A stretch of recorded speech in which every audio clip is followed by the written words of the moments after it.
Video बघणाऱ्या प्रत्येकाला महामरपंचतर्फे तेजस पुंगारचा सप्रेम जय शिवराय, सप्रेम जय श्रीराम.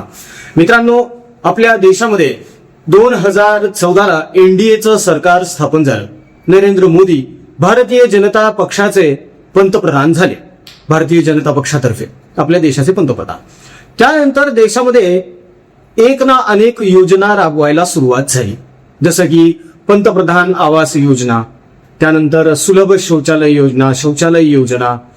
यामध्ये एक अत्यंत मोठी योजना आहे ती म्हणजे अन्न सुरक्षा योजना, ज्यामध्ये 80 कोटी जनतेला रेशन दिलं जातं. अनेक सोयी, अनेक सुविधा, अनेक योजना आपल्या केंद्र सरकारतर्फे राबवण्यात येतात. हे 2014 पासून चालू आहे. 2019 ते 2024 पर्यंत मोठ्या प्रमाणावर पंतप्रधान आवास योजना राबवण्यात आली, ज्यामध्ये अनेकांना पक्की घरं मिळाली. मात्र यामध्ये लाभार्थ्यांचा टक्का किती हा एक फार महत्वाचा मुद्दा. बरं, असं म्हणावं तर भारतीय जनता पक्षाचा नारा होता, घोषणा आहे की सबका साथ सबका विकास, म्हणजे आम्ही भेदभाव करणार नाही. देशातल्या प्रत्येक नागरिकाला सोयी सुविधा मिळाल्या पाहिजेत याकडे आम्ही कटाक्षाने लक्ष देणार आहोत आणि सगळ्यांचाच विकास होईल, सगळ्यांनाच प्रगतीच्या वाटा मोकळ्या होतील, अशीच धोरणं या सरकारतर्फे राबवली जाते. आणि त्यांनी तसं केलंही. आपण बघितलं, उत्तर प्रदेशमध्ये अयोध्येच्या आजूबाजूला जी गावं आहेत त्या गावांमध्ये पंतप्रधान आवास योजनेअंतर्गत अनेक शांतिप्रिय समाजाच्या लोकांना घर मिळाली. फायदा काय झाला? 2024च्या लोकसभा निवडणुकीमध्ये तिथूनच सगळ्यात जास्त फटका बसला. महाराष्ट्रामध्ये सुद्धा अनेकांना या योजनांचा भरपूर लाभ मिळाला. फायदा काय झाला? उपयोग काय झाला? एनडीए सरकार तोंड घशी पडलं. सबका साथ सबका विकास हे किती फोल ठरलेलं आहे हे यांना जाणवलं, हे यांना पळून चुकलं. बरं, अनेक असे आहेत या शांतिप्रिय समाजातले ज्यांचे इंटरव्ह्यूज घेण्यात आले, त्यांना प्रश्न करण्यात आले की रेशन फुकट मिळतंय, महिलांसाठी योजना सुरू आहेत, यानंतर पंतप्रधान आवास योजना आहे, एवढे सगळे लाभ तुम्हाला होत आहेत, तर आता सांगा तुम्ही मतदान कोणाला करणार? नरेंद्र मोदी यांच्या भारतीय जनता पक्षाला मतदान करणार का? तर उघड शांतिप्रिय समाजाचे हे शांतिदूत सांगू लागले की आम्ही नरेंद्र मोदी यांना अजिबात मतदान करणार नाही. उलट मोदी हटाव देश बचाव असेच वाक्य कानावर पडायला लागले. आणि मग मनामध्ये प्रश्न निर्माण झाला की एनडीए सरकारतर्फे, भाजपतर्फे जी घोषणा देण्यात आलेली आहे, जो नारा देण्यात आलेला आहे, सबका साथ सबका विकास, हे चुकीचं आहे. हे कुठेतरी बदलायला हवं. मात्र हा बदल करणार कोण हा सगळ्यात मोठा प्रश्न. मात्र मित्रांनो, पश्चिम बंगाल येथील ज्या निवडणुका झाल्या, ज्यामध्ये ममता बानो भुईसपाट झाली, सुवेंदू अधिकारी भाजपचे पश्चिम बंगालचे पहिले मुख्यमंत्री बनले आणि त्यांनी सगळ्यात मोठी घोषणा केलेली आहे की याच्याच विरोधात आहे की सबका साथ सबका विकास. आणि जेव्हा ही घोषणा झाली तेव्हा तिथे योगी आदित्यनाथ होते, देवेंद्र फडणवीस होते, एकनाथ भाई होते, सुनेत्रा पवार सुद्धा होत्या आणि खुद्द अमित शहा, नरेंद्र मोदी हे देखील होते. नेमकी ही घोषणा कशी बदलण्यात आलेली आहे बंगालमध्ये आजच्या व्हिडिओमधून जाणून घेऊया. मात्र त्या अगोदर एक कळकळीची विनंती, नम्र आवाहन आहे मित्रांनो. येत्या 14 तारखेला आपल्या शंभूराजेंची जयंती आहे, म्हणजेच छत्रपती संभाजी महाराजांची. आणि या जयंतीनिमित्त आपण मोठ्या प्रमाणावर अन्नदान करणार आहोत. कर्करोगग्रस्त रुग्ण जे आहेत त्यांचे औषध उपचार त्यांच्यापर्यंत पोहोचवायचे आहेत. हालाकीच्या परिस्थितीत असलेल्या त्यांच्या नातेवाईकांना आपल्याला भोजनाची व्यवस्था करून द्यायची आहे, ती देखील थोडी खिडकी नव्हे तर 8-15 दिवसांसाठी. एक वेळचं का होईना त्यांना पोटभर अन्न मिळावं, एवढीच आपली प्रामाणिक इच्छा आणि प्रयत्न सुरू आहेत मित्रांनो. यामध्ये अनेकांचं योगदान लाभतंय, अनेकांचे श्रम, अनेकांचं सहकार्य लाभतंय. या सत्कर्मामध्ये शंभूराजेंचं स्मरण करून प्रभू श्रीरामाचं नाव घेऊन आपणही सहकार्य करावं, पाठबळ द्यावं, आधार द्यावा, ही कळकळीची विनंती मित्रांनो. आपल्या इच्छेनुसार, मर्जीनुसार आपल्याला जे योगदान, सहकार्य दिल्या गेलेल्या जीपे, फोन पे क्रमांकावर करता येऊ शकतं, निश्चित करा. आपल्याकडे वेळ थोडासा कमी आहे, त्यामुळे पुन्हा एकदा कळकळीचं आवाहन मित्रांनो, ट्रान्झॅक्शन केल्यानंतर त्याचा स्क्रीनशॉट व्हॉट्सअपवर नक्की टाका, म्हणजे त्याची पावती तुमच्यापर्यंत पोहोचेल. मित्रांनो, कसं आहे ना, आपल्यामुळे जर एखाद्याच्या आयुष्यात सकारात्मक बदल घडत असेल आणि त्याच्या चेहऱ्यावर स्मितहास्य येत असेल तर ह्यापेक्षा मोठं चांगलं कार्य कर्म कुठलंच नाही मित्रांनो. शेवटी आपली कर्मच आपल्यासोबत येणार आहेत याची जाणीव ठेवा. समाजाप्रती असलेल्या कर्तव्याची जाणीव ठेवा, जबाबदारी ठेवा आणि माणुसकीचं दर्शन घडवा. तर झालंय काय, सबका साथ सबका विकास यामुळे अनेकांच्या मनामध्ये रोष निर्माण झाला. या बाबतीमध्ये कोणीही नकार देणार नाही. मुख्यतः हिंदूंच्या मनामध्ये. आपल्या देशामध्ये सगळ्यात जास्त टॅक्स पेयर्स कोण आहे तर हिंदू आहेत. आता अनेक जण असं म्हणतील की आम्ही वस्तू खरेदी करतो त्याच्यावरही टॅक्स आहे, आम्ही किराणा सामान आणतो त्याच्यावरही टॅक्स आहे. अरे तो टॅक्स वेगळा, तो जीएसटी, वॅट, एसटी वगैरे हे सगळे वेगवेगळे टॅक्सेस जे होते ते टॅक्सेस एकत्र करून जीएसटी करण्यात आलेला आहे. मात्र आपल्याकडच्या ह्या भामट्या भोरट्या इंडिया आघाडीने लोकांमध्ये संभ्रम पसरवला आणि टॅक्सच्या नावाखाली सुद्धा यांना भ्रमित करण्याचा प्रयत्न केलाय. बऱ्यापैकी लोक त्याला भ्रमित झालेत सुद्धा. मात्र एक गोष्ट इथे लक्षात घेण्यासारखी आहे मित्रांनो, की सगळ्यात जास्त टॅक्स पेयर्स कोण आहेत? हिंदू समाजाचेच लोक आहेत ना, आपणच आहोत. पण याचा सगळ्यात जास्त फायदा कोणाला मिळतोय, याचा सगळ्यात जास्त तोटा कोणाला होतोय? जे लोक टॅक्स देत आहेत इमाने इतबारे, त्यांना खरंच फायदा पोहोचतोय का या गोष्टींचा? त्यांच्यासाठी काही केलं जातंय का? बघा, श्रीमंत वर्ग जो आहे त्यांना या गोष्टीशी काहीही देणेघेणे नाहीये, त्यांना फरक पडत का? कारण त्यांच्याकडे अमाप पैसा आहे. जे अत्यंत गरीब आहेत म्हणजे दारिद्र्य रेषेखाली जे आहेत त्यांना तर अजिबातच फरक पडत नाही, कारण सगळंच फुकट आहे. कुठली तरी एखादी पडीक जमीन पकडायची, त्याच्यावर एक शेड उभं करून टाकायचं, वीज चोरी करायची, पाणी फुकट, वीज फुकट, अंक फुकट, तमक फुकट, सरकार रेशन फुकटच द्यायलंय. त्यांचा काय लॉस आहे याच्यामध्ये? मरण कोणाचं व्हायलंय? तुमच्या आमच्यासारखे जे सर्वसामान्य मध्यमवर्गीय आहेत आणि उच्च मध्यमवर्गीय आहेत त्यांचं. यांचा विचार कोण करणार आहे आणि यांचा विचार होणार कधी? सबका साथ सबका विकास जर करत गेले तर हे मध्यमवर्गीय जगतील कसे एक दिवस? हा विचार सुद्धा व्हायलाच हवा ना.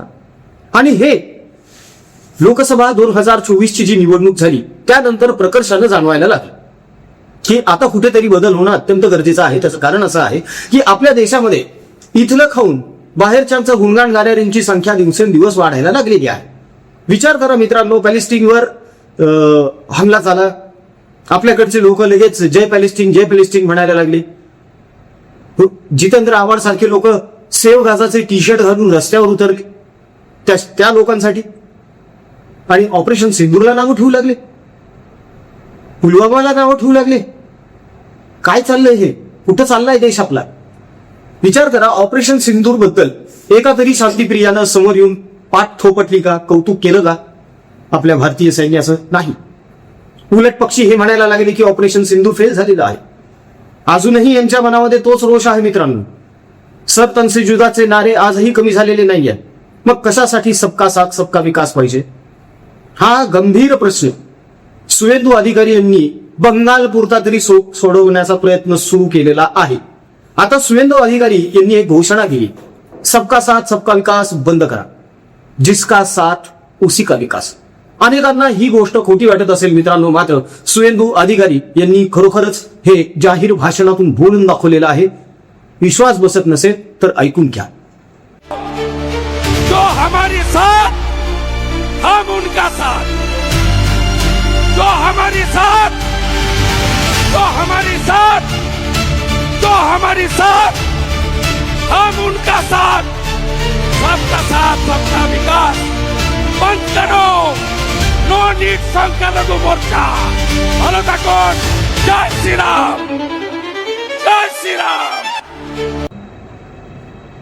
खरं सांगू का, सुवेंदू अधिकारी यांनी ही जी घोषणा दिलेली आहे, जिसका साथ उसका विकास, ही खरं तर देशभरातल्या तुमच्या आमच्या सारख्या सर्वसामान्यांची आहे.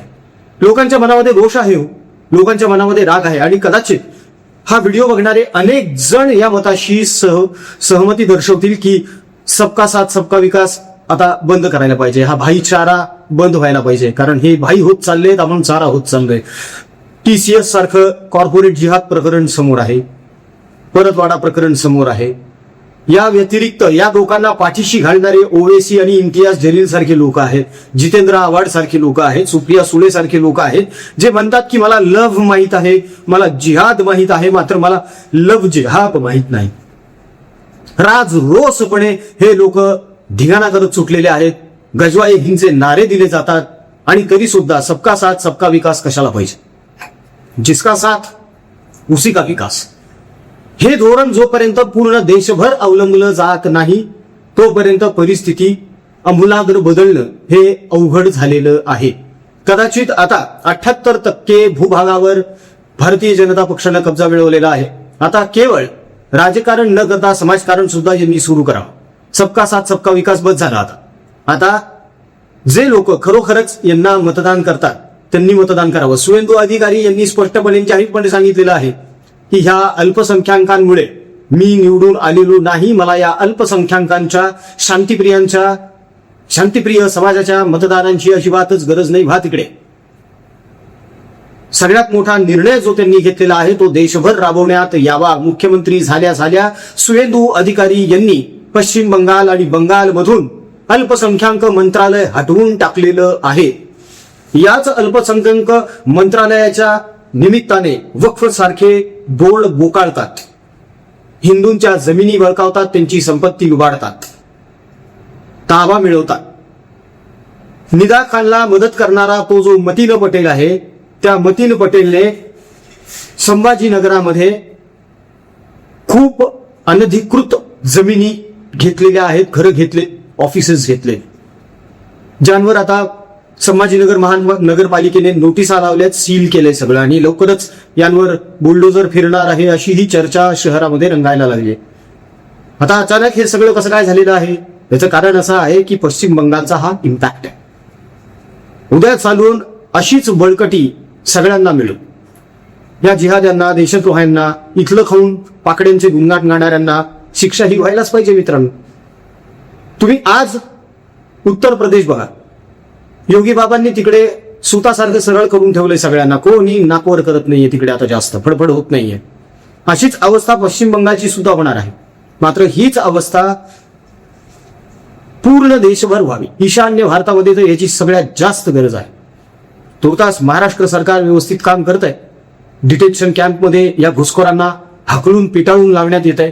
हेही थोडं तिडकं नव्हे. शिवाय महाराष्ट्रामध्ये विकास कामं सुद्धा प्रगतीपथावर आहेत. कनेक्टिंग लिंक, ज्याला मिसिंग लिंक म्हणतायत, ऍक्च्युली ती खरं तर कनेक्टिंग लिंक आहे, तिचं उद्घाटन झालंय. त्यामुळे आजच्या घडीला तुम्ही बघा वाहतूक कोंडीचा प्रश्न अजिबातच नाहीये. जिथे खचाखच वाहनं असायची तिथं आज कुरळक दिसायला लागली. प्रगती होतीये, सगळं होतंय, लेकिन ये सबका साथ सबका विकास बाजू को रखना पडेगा. जिसका साथ उसी का विकास. जी तुमच्याशी निगडीत आहे, ज्यांनी तुम्हाला निवडून दिलेलं आहे त्यांना प्रायोरिटी द्या ना. त्यांच्या मुलांच्या शिक्षणाकडे बघा, त्यांच्या नोकऱ्यांचं बघा, त्यांच्या रोजगारांचं बघा. नाही तर टीसीएस सारखे प्रकरण होत राहत. आणि मग दोषी कोणाला ठरवायचं, आरोपाचा ठपका कोणावर ठेवायचा, गुन्हा घडणाऱ्यावर की ह्या असल्या लोकांना नोकरीला ठेवणाऱ्यांवर. विराथू आठवतोय का तुम्हाला म्यानमार मधले? त्या विराथूंनी या सगळ्या भवड्यांना, घुसखोरांना फेटाळून लावलं होतं. फक्त एक ट्रिक वापरली होती. प्रत्येक दुकानावर त्यांनी एक स्टिकर लावलं. ज्या दुकानावर हे स्टिकर असेल तिथूनच खरेदी करायचा आदेश काढला आपल्या देशवासियांना. 2 पैसे महाग असेल तरी हरकत नाही, तिथूनच खरेदी करा म्हणून सांगितलं. हे भिकारी झाले सगळे, कंगाल झाले, घुसखोर. पळवू मारू पळवलं या सगळ्यांना विराथून. आपल्याकडे सुद्धा स्वस्तिक सुरू झालं होतं ना, ओंकार सुरू झालं होतं ना, मध्येच बंद पडलं. असं नाही व्हायला पाहिजे. या असल्या मोहिमा, असले उपक्रम जोरात राबवले गेले पाहिजेत. मित्रांनो, ज्या दुकानावर तुम्हाला गणपतीची मूर्ती दिसते, स्वस्तिक दिसतं, ओंकार दिसतो, बजरंगबली दिसतात, प्रभू श्री रामकृष्ण दिसतात, खरेदी करा. आपला हिंदू आहे. काय होईल? जास्तीत जास्त 2 रुपये महात्मा दिलं, जाऊ दे 2 रुपये धर्मासाठी, तेवढं काय फरक पडत नाही. अहो, धर्मासाठी लोकांनी प्राणार्पण केले नाहीत. आपण 2-5 रुपये 100 रुपयाला मागं पुढं का बघायचं? काय ना, आज आपण जर या गोष्टी अवलंबल्या नाही तर ते त्यांच्या मनसुब्यांमध्ये यशस्वी होणार. कारण आहे आपल्याकडच्या राजकारण्यांना सत्तेचं राजकारण करायचं आहे. यांना काहीही करून सत्ता हवी आहे.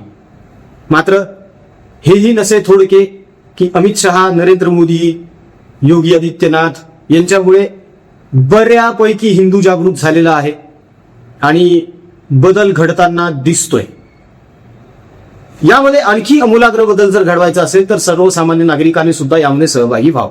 मित्रांनो, तुम्ही सुद्धा जर या मताशी सहमत असाल की सबका साथ सबका विकास बंद झालं पाहिजे तर व्हिडिओ लाईक करा, शेअर करा आणि तुमचं मत देखील कमेंटमध्ये निश्चित मांडा मित्रांनो. जास्तीत जास्त प्रमाणात हा व्हिडिओ व्हायरल होईल ही जबाबदारी आता तुम्ही सुद्धा घ्या. मित्रांनो, आपल्या लेकीवाळींसोबत अघटित प्रकार घडू नयेत यासाठी आपण सुद्धा सतर्क राहणं, सावध राहणं अत्यंत गरजेचं आहे. आजकाल आपण बघतोय की गेल्या 1 महिन्यामध्येच मुलींवरचे अत्याचार फार मोठ्या प्रमाणात कानावर पडलेले आहेत. खूप न्यूज आल्या तशा. पुणे, भोर, मुंबई. हे वाईट आहे. जे काही घडतंय ते अत्यंत निषेधार्ह आहे. मात्र यामध्ये आपणही थोडी जबाबदारी उचलायला पाहिजे. आपण आपल्या पुढच्या पिढीला समजावायला पाहिजे की योग्य काय आणि अयोग्य काय. मित्रांनो, सावध रहा, सतर्क रहा. हिंदू माता बंधू भगिनींनो, काळजी घ्या, स्वतःची पण आपल्या कुटुंबाची पण. जाता जाता फक्त परत एकदा छोटीशी कळकळीची विनंती आहे मित्रांनो. धर्मवीर छत्रपती संभाजीराजे यांची 14 तारखेला जयंती आहे, ज्या निमित्ताने आपण मोठ्या प्रमाणावर अन्नदान आयोजिलेलं आहे. मित्रांनो, कॅन्सरग्रस्त रुग्णांचे औषध उपचार आपण त्या दिवशी करणार आहोत.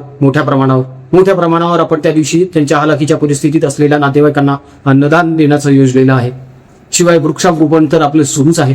आपल्या प्रिय व्यक्तीसाठी, आठवणीसाठी एक वृक्ष तर आपण नक्कीच लावू शकतो, ज्यासाठी तुम्ही परिवाराला मदत करा. झाड जगवायचं काम परिवार करेल. काळाची गरज ओळखून आपण ही पावलं ओळखतो मित्रांनो, आपल्याच पुढच्या पिढीच्या उज्ज्वल भविष्यासाठी. तेव्हा या सत्कार्यामध्ये, या सत्कर्मामध्ये इतरांप्रमाणे आपणही आपलं योगदान आणि सहकार्य द्यावं ही विनंती. दिल्या गेलेल्या जीपे, फोनपे क्रमांकावर आपल्या इच्छेनुसार, मर्जीनुसार आपल्याला जे योगदान देता येईल ते अवश्य द्या आणि त्याचा स्क्रीनशॉट व्हॉट्सअपवर ठेवा, म्हणजे इतरांप्रमाणे तुम्हालाही तुमची पावती मिळेल. सामाजिक जाणीव आणि जबाबदारी मनामध्ये ठेवून माणुसकीचं दर्शन घडवा मित्रांनो. एवढीच अपेक्षा आणि कळकळीचं आभार. व्हिडिओ आवडला असेल तर व्हिडिओला लाईक करा, शेअर करा. महाप्रपंच युट्यूब चॅनलला सबस्क्राईब करा. जय हिंद, जय महाराष्ट्र, वंदे मातरम. जय शिवराय, जय शंभूराजे, जय भवानी, जय जगदंब. भारत माता की जय. जय श्रीराम.